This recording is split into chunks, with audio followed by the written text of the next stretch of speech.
Coucou YouTube, ça fait tellement longtemps que je t'avais pas parlé. Si tu connais un petit peu mon contenu, je pense que tu as deviné pourquoi. J'ai fait une courte pause parce que j'ai donné naissance à ma fille le 1er avril dernier. Et non, ce n'est pas un poisson d'avril.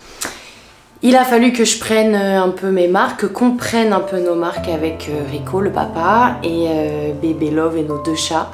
J'ai tellement de choses à te raconter et cette vidéo me tenait vraiment à cœur parce que je tenais à te faire un récit de mon accouchement, à t'expliquer un peu comment ça s'est passé, comment moi je l'ai vécu, comment on l'a vécu finalement tous les trois. Et je te cache pas que cette vidéo aussi me tenait à cœur parce que je me dis que ça fera un si beau souvenir à Love quand elle sera plus grande. Je pense qu'elle appréciera regarder cette vidéo que sa maman aura tournée pour raconter l'accouchement. Et voilà, c'est tout plein d'émotions pour moi et j'avais vraiment trop hâte de la faire. Le format de cette vidéo sera un petit peu différent de d'habitude, je vais t'expliquer pourquoi. En fait, j'ai repris les streams sur Twitch peut-être environ une semaine après mon accouchement et le premier stream que j'ai fait pour mon retour, c'était justement un stream où je racontais, où je faisais le récit en détail de mon accouchement. J'ai beaucoup hésité en fait à retourner une vidéo comme je suis en train de le faire là en vous racontant encore une fois le récit de mon accouchement, mais cette fois-ci pour la communauté YouTube. Et en fait je me suis dit c'est super dommage de redire ce que j'ai déjà dit sur Twitch, sachant que sur Twitch c'était vraiment sur le moment, c'était la première fois que je reprenais la parole avec la commu et je trouve que c'était vraiment du coup très spontané et je me suis dit je préfère pour YouTube conserver ce moment là qui s'est passé sur Twitch, le condenser et t'en faire un résumé ici parce que c'était vraiment cool de l'expliquer voilà spontanément comme ça sortait et tout, tandis que là si je l'avais retourné pour YouTube ça aurait été peut-être un petit peu plus réfléchi, je sais pas, mais en tout cas voilà je préfère le faire comme ça. Du coup je te laisse avec la vidéo, avec le petit condensé de ce qui s'est dit sur Twitch. J'espère que cette vidéo te plaira autant que ça m'a plu de revenir sur cette journée et cette soirée de dingue. Il faut savoir que je suis très nostalgique de mon accouchement et c'était trop beau et j'y pense vraiment tous les jours. C'était le plus beau moment de ma vie, c'est très cliché mais c'est la vérité. Et voilà, je te retrouve juste après la vidéo. Les gars, Bébé Love existe parmi nous. Je l'aime trop. Je l'aime trop, je vous jure. Non mais vous vous rappelez que je vous disais, je le sens qu'elle va arriver le 1er avril. Les gars, quand j'ai commencé à avoir des contractions le 1er avril à 7 h du matin, j'ai dit c'est trop. Elle va pas me naître le 1er avril quand même. Et ben si. Mais c'est mon plus beau poisson d'avril. C'est ma meilleure vanne. C'est ma meilleure vanne. J'ai tellement de trucs à vous raconter. Ma vie. Je pleure tous les jours, faut le savoir parce que je la trouve incroyable et je l'aime et voilà, et on s'aime trop. Voilà. Et elle a mes yeux. Et elle a les pieds de Rico à l'orteil près. Mais genre, quand je vous dis à l'orteil près, c'est que chaque orteil, c'est l'orteil de Rico. C'est trop pour moi. Elle a mes mains, mes longs doigts tout maigres là, et les pieds de Rico, ma vie. Ouh là là, c'est trop pour moi, tout ça. Elle mesure combien? Alors, elle mesure 50 cm et demi. C'est ridicule. Je vais vous raconter mon accouchement, celui qui me faisait tant peur. Alors, je suis plus que ravie de mon accouchement. Je suis hyper nostalgique de mon accouchement. Si je pouvais le vivre encore 10 fois, je le revivrai encore 10 fois. Je donnerai tout pour le revivre parce que l'intensité des émotions que j'ai ressenties moi à l'intérieur de moi et qu'on a ressenti ensemble avec Rico, c'était dingue. Ce matin du 1er avril, où je suis réveillée à 7h du matin à peu près par des douleurs. Par des douleurs qui, je sais pas à ce moment-là si c'est des contractions ou pas, parce que quand t'es enceinte, t'as toutes sortes de douleurs, toutes sortes de sensations dans ton corps que tu connais pas, que tu sais pas définir, et tu te dis tout, bah ça doit être normal, ça doit être rien, ça travaille un peu, c'est normal. Moi je savais que j'étais en fin de grossesse, donc je me suis dit bah ça doit un peu travailler et tout. Mais bon, il y avait un facteur de déni profond dans ma tête qui était non, ça peut pas être ça, tu vois, ça peut pas être ça. Ça peut pas être ça. Genre, je ne peux pas vivre ça, de toute façon. Genre, dans ma tête, c'était ça. Et du coup, bon, j'ai à Rico, j'ai un peu mal. J'avais des douleurs, si vous voulez, qui montaient un petit peu dans mon corps, mais qui étaient parfaitement gérables. Et c'est ça, en fait, que je me disais, ça peut pas être des contractions parce que c'est giga gérable. Je me disais, ça doit être juste un peu un début de travail, quoi. Elle est attendue la semaine d'après, c'est normal, tu vois. Bon.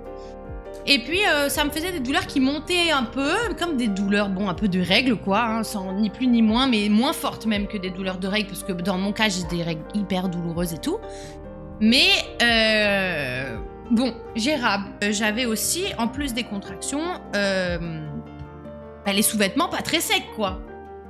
Mais bon, quand t'es enceinte, que t'as un ventre de 9 mois qui t'appuie sur la vessie tous les jours, bah, tu sais très bien que quand tu te fais un petit éternuement ou une petite toux, la vessie, elle fait plus trop son taf, tu vois.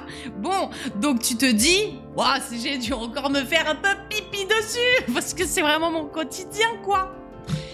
Eh ben non, en fait, il s'avérait que c'était du liquide amniotique, j'en avais aucune foutue idée. J'avais genre une goutte toutes les 5 minutes. Je me suis dit, ça y est, j'ai la vessie, elle est en PLS, et puis c'est tout, tu vois. Mais dites-vous que je suis arrivée à l'hôpital, il était 14h.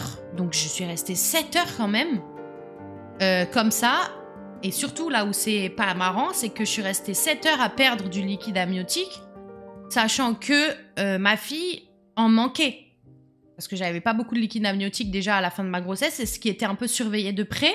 D'ailleurs, il y a eu un gros moment de stress. Il y a eu un moment de stress au moment de l'accouchement. J'ai entendu ce que je ne voulais surtout pas entendre, c'est la sage-femme me dire « Là, on a un petit souci ».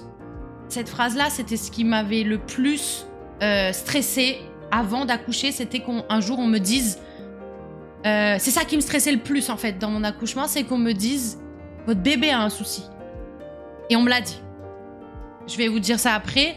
Tout va bien, mais je vous dis pas... La montée de stress que j'ai eue, c'est inexplicable en fait. Je sais pas comment t'expliquer. Tu préfères l'entendre pour toi qu'il y a un souci à ce moment-là plutôt que pour elle. J'arrive à l'hôpital à 14h avec Rico. Je dis à Rico, on met quand même dans le coffre les valises, tu sais, les valises de maternité, le sac de naissance, tous ces trucs-là. Mais bon, je me dis, autant qu'ils soient dans le coffre, de toute façon, ils ont rien à faire chez nous. Ils sont prêts, il y a tout ce qu'il faut dedans. Voilà, je dis, on les met dans le coffre, on verra.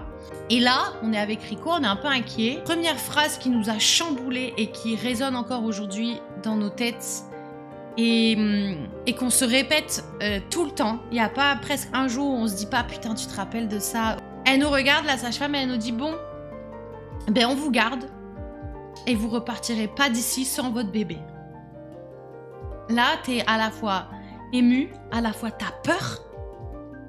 Et là, je réalise, en fait, à ce moment-là, qu'on ressort, on sera 3. Enfin, tu vois ce que je veux dire? Cette phrase, elle était dingue. Et on dirait que cette phrase-là a un peu débloqué mon déni, clairement, parce que à partir de là, il devait être, 15h. À partir de là, j'ai eu des contractions hyper fortes, beaucoup plus fortes que ce que j'avais jusqu'à présent. Et elles commençaient à vraiment devenir ingérables. Genre vraiment ingérable. Moi, mes contractions, elles se sont intensifiées très vite et surtout, l'intervalle, elles se sont raccourcies très vite. C'est-à-dire qu'à la fin, avant qu'on me pose la péridurale, j'avais des contractions toutes les minutes, voire 1 minute 30 maximum. Et elles duraient entre 30 et 45 secondes. Et en fait, ce qui était horrible, c'est que à l'auscultation, mon col était bloqué à 1 pendant des heures. Et malgré ça, j'avais des contractions hyper proches, toutes minutes 30. Et là, c'était affreux. Et le truc, c'est qu'elle me dit, voilà, on peut pas te poser... moi, je souhaitais la péridurale. Hein. Elle me dit, on peut pas te poser la péridurale maintenant parce que t'es vraiment trop fermée. Elle me dit, on va te monter dans ta chambre. On va vous installer dans ta chambre, ce qui sera notre chambre après, une fois que le bébé sera là. Du coup, je me fous dans la douche. Et là, Rico me dit, écoute, j'en profite que tu sois là, dans la douche, tranquille et tout, pour partir... changer la voiture de place parce on savait pas du tout quand est-ce qu'on allait repartir. On était sur une place payante, un parc-mètre qui allait nous allumer la gueule pour toute notre vie. Et il me dit surtout, je récupère les sacs et je les monte quoi, les sacs, maintenant qu'on reste là et tout. Je dis ok. En fait, ça a été pour moi le plus dur. Je pensais pas. Ça a été le plus dur d'être seule face à ma douleur. C'était horrible. Horrible. Je me revois, je me fais de la peine parce qu'en fait, j'étais nue dans ma douche, dans la douche qui était la douche de l'hôpital. En plus, c'était trop mal fait parce que l'eau, elle devenait d'un coup hyper brûlante et d'un coup hyper froide. Alors à chaque fois, je savais plus quoi faire de mon pommeau là, c'était horrible. J'étais vraiment assise en tailleur dans un petit carré de douche, nue, avec mes douleurs. Et en fait, ce qui était horrible, c'est que quand j'avais la contraction qui montait, j'avais personne à regarder ou à qui parler et j'étais vraiment seule face à ma douleur, c'était horrible. Et en fait là où je me suis fait vraiment de la peine, c'est qu'à un moment donné je me suis dit allez, t'as 1 minute max pour te lever de la douche et aller sonner et c'est tout, tu vois. Et en fait je me suis retrouvée à me redresser tout doucement et tout machin, et sauf que une fois que j'étais à 4 pattes, mais je vous jure c'est ridicule mais c'est vrai, une fois que j'étais à 4 pattes, j'ai eu une contraction sa mère qui m'a flinguée et je suis allée sonner.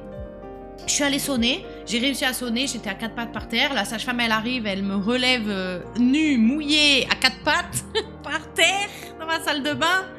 Elle me relève, elle me met sur le lit, elle me dit je vais vous ausculter pour voir si le col s'est ouvert, si on peut descendre en salle pour mettre la péri, tu vois. Et j'étais toujours à 1.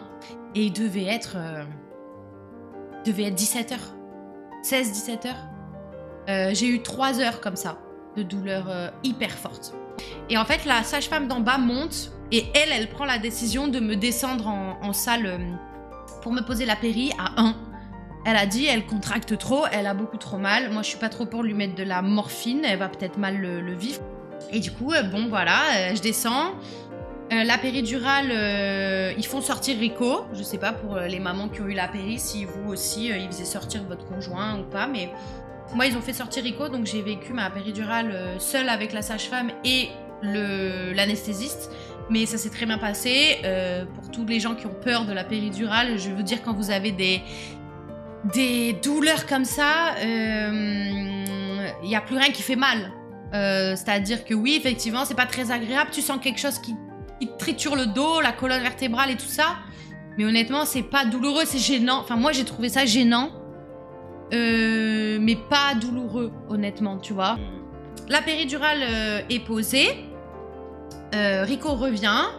Et là, j'ai attendu quoi, 10 minutes avant qu'elle fasse effet. Et là... mais le bonheur, genre la délivrance. Je n'avais plus aucune douleur. Je voyais au monitoring les pics de contraction qui continuaient à se rapprocher. J'en avais plus que toutes les 30 secondes. Et je sentais rien. Mais par contre, je trouve qu'elle était super bien dosée, pour ma part, parce que je sentais mes jambes.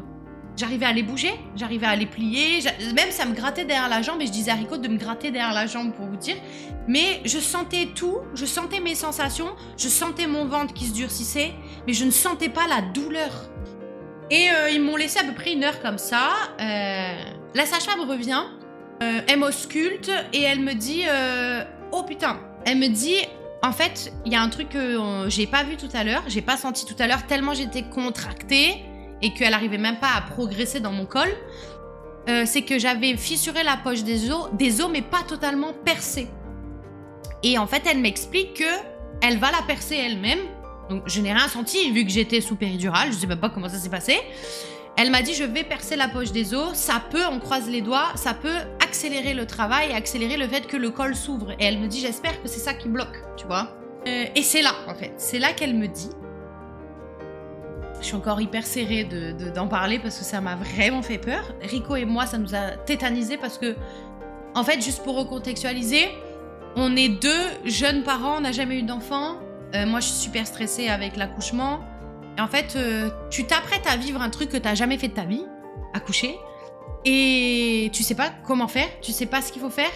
On te demande d'avoir un rôle hyper important dans cet accouchement-là parce que ça dépend aussi beaucoup de toi, de ta façon de pousser, de ta façon de plein de choses. Et t'es là et tu sais pas quoi faire et c'est fou comment tu t'en remets. C'est que le personnel médical à ce moment-là, c'est Dieu pour toi parce que tu t'en remets comme si t'es un peu diminué, tu te sens un peu diminué déjà parce que t'es dans un hôpital, t'as mal, t'es toute nue, t'es dans une blouse, la nuit commence à tomber, je sais pas.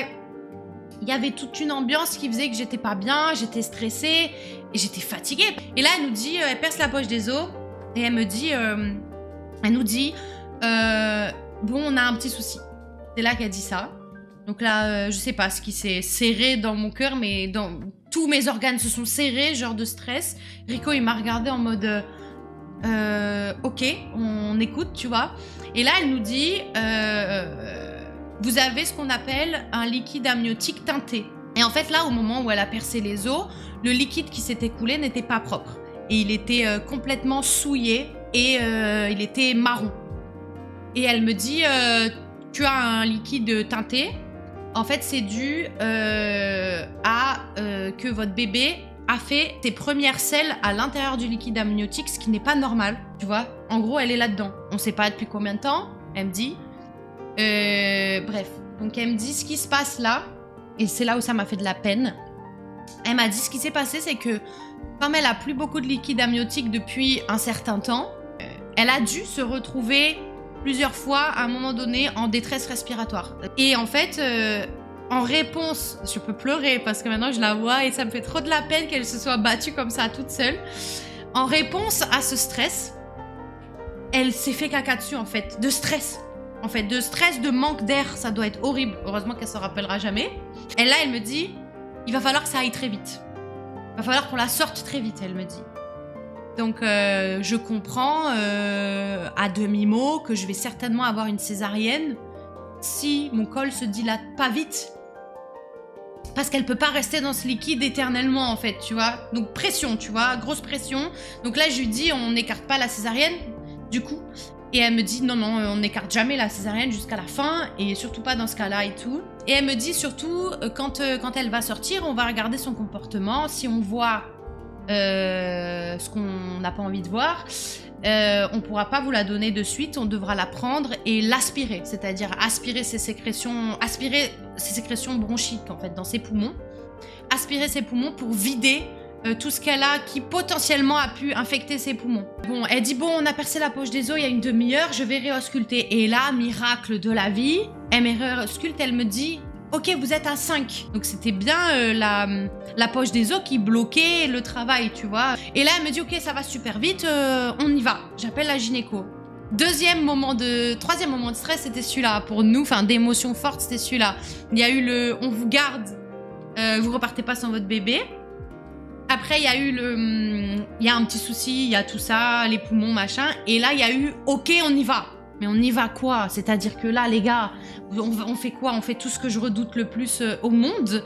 Genre quoi? Non, on fait rien. Et là, je regarde Rico qui était vraiment là à côté de moi.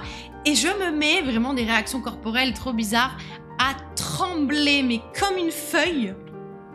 Tout mon corps tremblait comme ça. Il me dit, mais qu'est-ce que t'as? Je dis, je sais pas, mais j'avais même les dents qui claquent et tout, j'avais pas froid. Je pense que c'était tellement d'émotions, de stress, de pression, de peur, de ce qu'on venait de me dire, de fatigue accumulée et tout, que j'étais en PLS, quoi. Vraiment en PLS, je tremblais toute ma vie. Et là, tout devient très concret, c'est-à-dire que jusqu'à présent, on était là, dans une petite pièce, ils avaient laissé les lumières éteintes pour que ça me repose.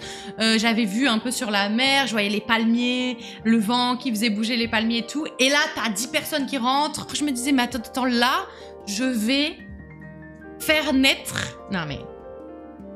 notre bébé que j'ai dans le ventre depuis presque un an. Genre, c'est Et puis là, il y a une gynéco qui arrive. Je suis tombée amoureuse d'elle. On ne pouvait pas, avec Rico, on s'en parle aussi très souvent, on ne pouvait pas rêver mieux que ce petit bout de femme qui est arrivé. Elle a débarqué dans la chambre, elle nous a mis à l'aise comme jamais. J'étais genre hyper solaire et genre ça m'a donné une bouffée d'air. Et elle arrive vers moi et elle pose sa main sur mon lit, le lit où j'étais allongée. Et moi, comme une petite patiente stressée que je suis, je cherche l'humanité, je cherche le contact partout, je lui attrape la main comme si c'était ma maman. Je lui prends la main, alors elle me serre la main et je lui dis j'ai peur. Je lui dis j'ai peur, genre vraiment. Il y a la sage-femme qui me dit pendant qu'on prépare, on va faire une première poussée un peu pour rien, elle me dit je vais vous expliquer comment on pousse, comment on fait et vous allez essayer. On va voir comment ça se passe. Ok. Elle m'explique tout, mais toi t'écoutes, t'es comme ça, tu comprends rien à ce qu'elle te dit, t'es là ouais j'ai compris et tout. Je fais la première fois, je pousse une première fois, et là elle me regarde, elle me dit bon, là tu viens de faire tout ce qu'il faut pas faire. Alors, stress supplémentaire, je regarde Rico, je me mets à pleurer, et je lui dis... je suis nulle. Je lui dis je suis nulle et je savais que j'allais être nulle. Je vais pas y arriver. Je commence à pleurer et tout. Et je refais. Je recommence une poussée. Elle dit je vois la tête. Mais cette phrase, j'ai cru que ça existait que dans les séries. Et puis là, c'est parti, les poussées. À un moment donné, ils me disent pendant que je pousse, de me relever. C'était trop dur. Il fallait que je pousse et qu'en même temps, je me fasse des abdos pour me relever. Et en fait, c'est Rico qui me relevait à chaque fois.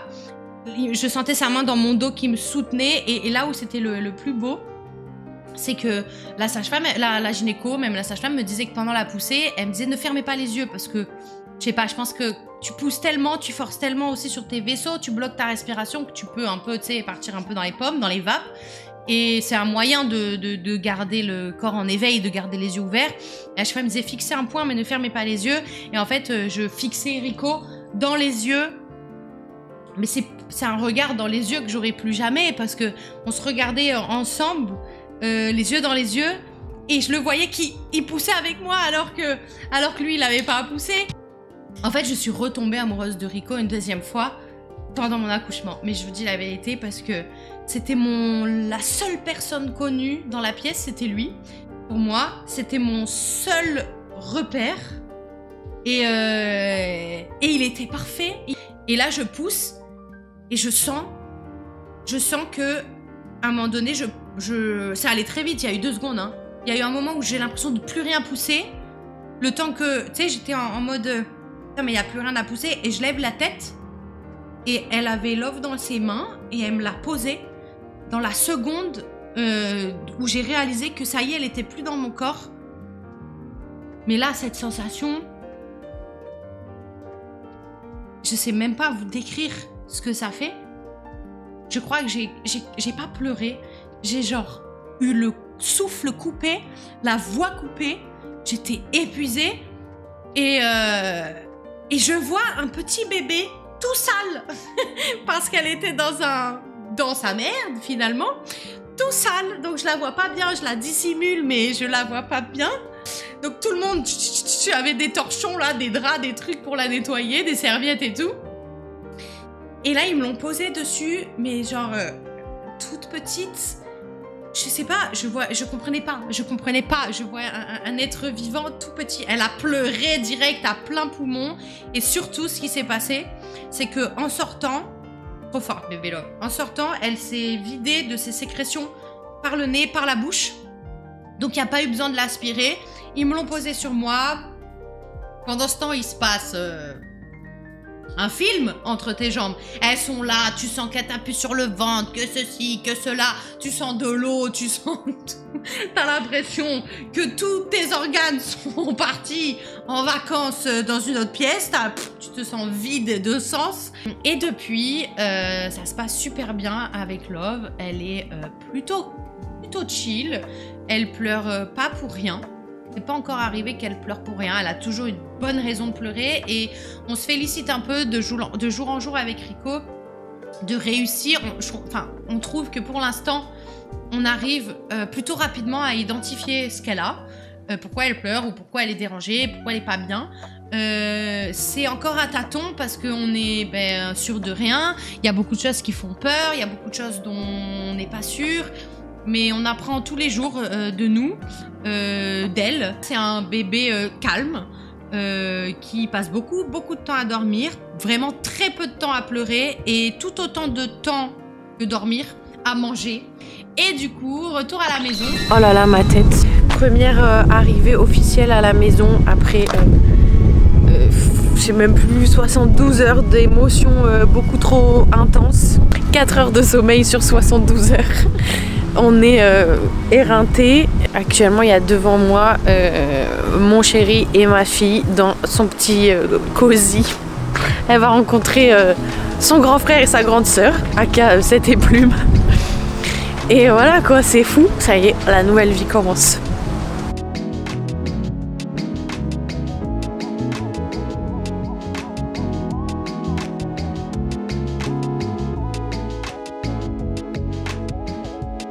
Ça fait peur le retour à la maison parce que t'as plus l'équipe médicale, même si on n'a jamais sonné. Non mais ses pieds, il y a un arbre. Il y a un arbre sur son pied. Il y a un arbre sur ton pied. C'est normal ça d'avoir un arbre sur son pied? Trop mimi. Le retour à la maison fait peur parce que t'as plus toute l'équipe médicale et tout, mais ça va, on gère, hein. Elle adore le bain. Quand on lui donne le bain, faut la voir, elle est genre émerveillée d'être dans l'eau. Elle est trop mignonne. On la regarde et on se dit, mais c'est nous. Genre, c'est nous deux mélangés en une personne. C'est genre, c'est con. Évidemment que c'est ça, c'est le principe de faire un enfant. Forcément que c'est un mélange des deux. Mais je sais pas, c'est fort comme ressenti. Moi, je kiffe voir Rico et Love ensemble. Genre, je trouve que y a rien de plus beau. D'ailleurs, les chats, les gars, 7, c'est-à-dire cet individu au regard, ma foi, pas sympa, c'est la panthère personnalisée de Love. Genre, il est hyper protecteur avec elle. Il nous surprend parce que moi, j'avais peur de son comportement. Et je m'attendais pas. Je pensais qu'il allait être jaloux parce que 7, il est très, très exclusif à moi. Et déjà, quand j'ai adopté Plume, j'ai eu peur. Et j'ai bien fait, je pense, de prendre une femelle avec ce caractère-là. Parce que si j'avais pris un mâle câlin, il n'aurait pas supporté. Quand on a posé le maxi-cosy dans l'entrée, il n'a pas capté au début que c'était un être vivant. Il a commencé à tourner autour, il sentait un peu le maxi-cosy. Puis là, Love, je sais pas, elle a bougé une main ou quoi. Et là, il a eu les yeux les pupilles qui se sont genre dilatées. Il a eu un regard genre super noir. J'ai retenu mon souffle parce qu'il était à ça de son visage. Et en fait, il est impressionnant. Genre, dès qu'elle pleure, il se dresse comme ça, il regarde bien ce que je fais, que je m'occupe bien d'elle, et que elle pleure pas à cause de moi, ou que c'est pas moi qui me fais mal ou quoi. Il est hyper attentif. Quand il y a un peu du monde à la maison qui vient et tout, il s'allonge devant le transat. Ok, si vous voulez l'approcher, il faudra d'abord passer par ma personne. Genre, il me touche trop. Genre, il est trop touchant. Plume indifférente totale. Alors, elle qui est tout le temps, jusqu'à présent, elle était tout le temps dans les affaires de Love. Elle dort dans son lit. Elle est tout le temps dans la chambre de Love et tout. Je me suis dit, bon, peut-être qu'elle va être mignonne, elle est tout le temps avec elle et tout. Elle s'en bat les steaks. Des fois, elle passe à côté, elle la sent en mode, bon... ce petit humain est toujours là, mais je sais pas qui c'est, et j'en ai rien à foutre. Elle s'en tape, genre elle vit sa best life avec ou sans Love. Ça lui a pas changé la vie. Parlons du postpartum, comme on dit. Je suis très contente, j'ai pas l'impression d'avoir eu un baby blues ou un truc de déprime ou quoi. Ça va, je vais plutôt bien moralement. J'ai juste eu deux sentiments assez bizarres, inexplicables, un peu ridicules, je pense, pour les gens qui sont pas maman ou quoi, qui peuvent pas comprendre. J'ai eu le rejet total de mon ventre. J'arrivais pas à comprendre, j'avais de la peine parce que je me disais, oh, mon ventre, il était genre beau, il était rond, il portait la vie, il était, je sais pas, c'était beau. J'étais fière de le mettre en avant quand je sortais dans la rue, j'étais fière d'être enceinte, etc. Et d'un coup, il devient un espèce de truc sans trop dénué de sens, qui a un toucher pas agréable, et ton bébé est à l'extérieur de ton corps alors qu'il y est resté presque un an. et j'étais pas à l'aise, genre je me mettais toujours les mains un peu autour du ventre et tout. Je me sentais plus aussi forte en fait.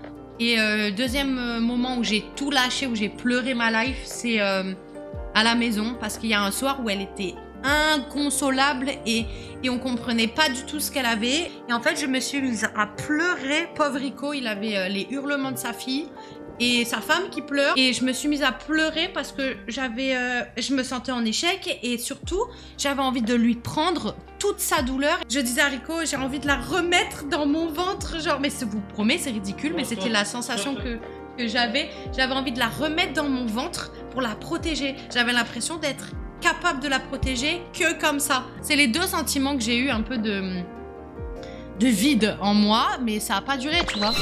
Et voilà pour le petit récit de mon accouchement. J'espère que cette vidéo t'aura plu. N'hésite pas à me faire part de ta propre expérience en commentaire. Si tu as des choses qui te sont revenues en mémoire de ton accouchement ou si tu as des craintes pour ton accouchement, peu importe, n'hésite pas à discuter avec moi en commentaire. J'adore d'ailleurs, n'hésitez surtout pas à vous abonner à la chaîne, à activer la cloche, à mettre un petit pouce en l'air et à laisser un commentaire comme d'habitude. Voilà, ça me fait trop plaisir de revenir sur YouTube. C'est tout plein d'émotions que j'ai eu en montant cette vidéo à nouveau, en revoyant les images du stream, en reparlant de ça, en me remémorant cette journée. Et je suis toute émue en vous laissant ici. J'espère que tu auras passé un bon moment et je te dis à bientôt pour la prochaine vidéo. Bisous!